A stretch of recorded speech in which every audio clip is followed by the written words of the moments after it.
Hi guys, magluto tayo ngayon ng bulad guys. So meron kaming ginamos dito, bigay ng kapatid ko.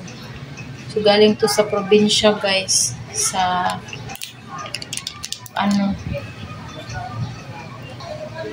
galing sa Higatangan Island.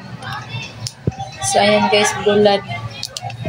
So bago ako magprito ng bulad,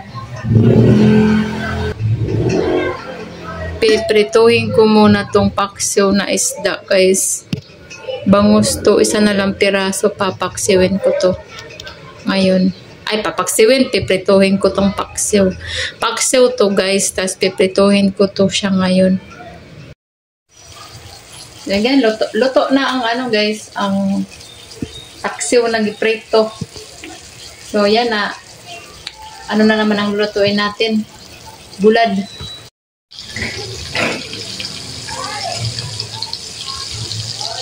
Ayan na ang bulad guys, ang bulad. Pagkatapos ko ng prito, maghuhugas ako. Andito ng mga hugasin guys, hugasin. Yes. May kaunting kanin pa guys, so para na to kay Princess guys. Hindi kasi ako kumain ngayon ng kanin, ang kinain ko tinapay, tsaka naggatas ako. So ito, kay Princess na to, kakainin niya to mamaya pagising niya kasi galing siya sa OT. So,